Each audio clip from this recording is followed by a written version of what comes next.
पौराणिक कथाओं के अनुसार महावीर हनुमान जी को शिव जी का 11वां रुद्र अवतार कहा जाता है। महावीर हनुमान भगवान राम के बहुत बड़े भक्त थे। उनकी माता का नाम अंजनी और पिता वानर राज केसरी हैं। इस कारण उन्हें आंजुनाय और केसरी नंदन आदि नामों से भी पुकारा जाता है। तो आइए हनुमान का जन्म कैसे हुआ, ये हम इस कहानी के द्वारा समझने की कोशिश करते हैं। एक बार अयोध्या के राजा दशरथ अपनी पत्नियों के साथ पुत्रेष्टि का हवन कर रहे थे। ये हवन पुत्र प्राप्ति के लिए किया जाता है।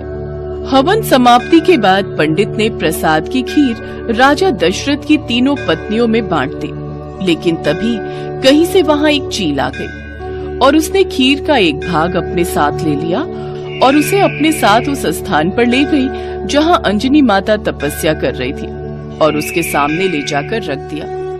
ये सब भगवान शिव की और वायु की इच्छा अनुसार हो रहा था। आंखें खोलो माते और इस प्रसाद को ग्रहण करो, इससे तुम्हारी इच्छा जरूर पूरी होगी। प्रसाद? लेकिन ये किसने दिया? बस यूं समझ लो, ये महादेव का आशीर्वाद है तुम पर। अंजनी ने उस प्रसाद को ग्रहण कर लिया। फिर अगले दिन माँ अंजनी एक पर्वत पर खड़ी थी और सूर्य देव के तेज मिली थी। लेकिन तभी वहाँ बहुत तेज हवा चलनी शुरू हुई। हवा का वेग इतना तीव्र था कि उनके वस्त्र उड़ने लगे। उन्होंने सोचा ये जरूर किसी दानव की उदंडता हो सकती है। वो क्रोधित होकर बोली, ये कौन दानव है जो मेरी जैसी पति परायण स्त्री का अपमान करने की चेष्टा कर रहा है? तभी वहाँ उनके समक्ष पवन देव प्रकट हुए और क्षमा याचना करते हुए बोले, देवी शांत हो जाएं। दरअसल आपके पति को जो वरदान प्राप्त है उसके अनुसार आपको मेरे समान एक शक्तिशाली बलशाली पुत्र की प्राप्ति होगी। इसी वरदान को पूर्ण करने के लिए मुझे आपके शरीर को स्पर्श करना पड़ा।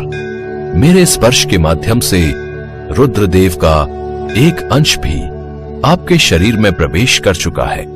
इसलिए महादेव के अवतार के रूप में आपका पुत्र इस धरती पर जन्म लेगा। कुछ समय बाद पवन देव का कथन सही हुआ और महादेव ने हनुमान के रूप में कार्तिक मास की चतुर्दशा में वानर राज के यहाँ अंजनी माता के उदर से हनुमान जी के रूप में जन्म लिया। ऐसे ही कुछ महीने बीते। एक रोज हनुमान को जोर की भूख लगने लगी। मातेश्री, हमें बहुत जोर की भूख लगी है, हमें कुछ खाने को दो ना। हम अभी तुम्हारे लिए फल लेकर आते हैं। लेकिन माँ अंजनी को आने में थोड़ी देर हो गई और हनुमान से भूख बर्दाश्त नहीं हुई।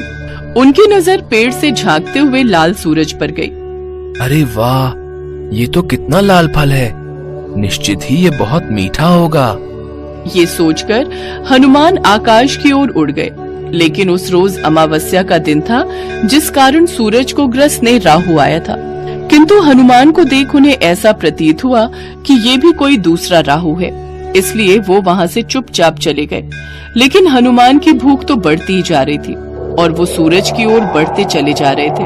तभी इंद्रदेव की नजर हनुमान पर गई। कहीं ये बालक सूरज को निगलकर उसे अपना आहार न बना ले, मुझे इसे रोकना होगा। ये कहकर इंद्रदेव ने हनुमान पर प्रहार कर दिया और वो मूर्छित होकर गिरने लगे।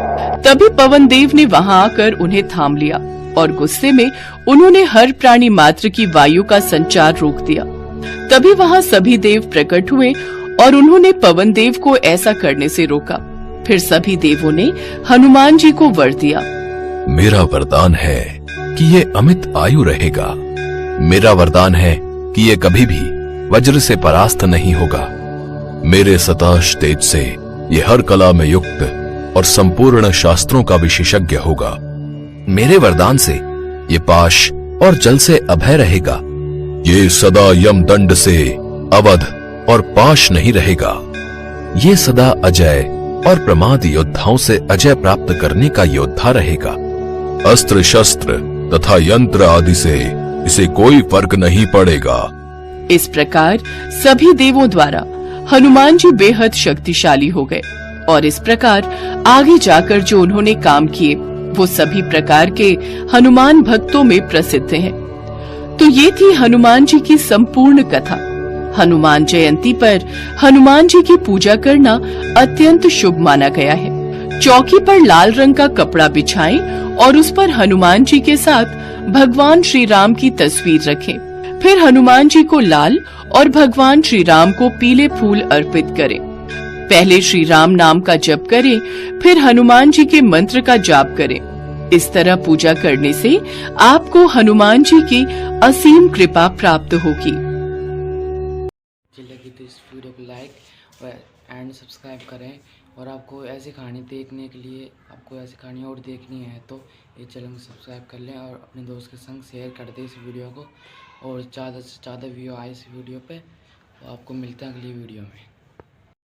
अच्छी लगी तो इस वीडियो को लाइक एंड सब्सक्राइब करें, और आपको ऐसी कहानी देखने के लिए, आपको ऐसी कहानी और देखनी है तो ये चैनल को सब्सक्राइब कर लें और अपने दोस्त के संग शेयर कर दें इस वीडियो को, और ज़्यादा से ज़्यादा व्यू आए इस वीडियो पे। तो आपको मिलता है अगली वीडियो में।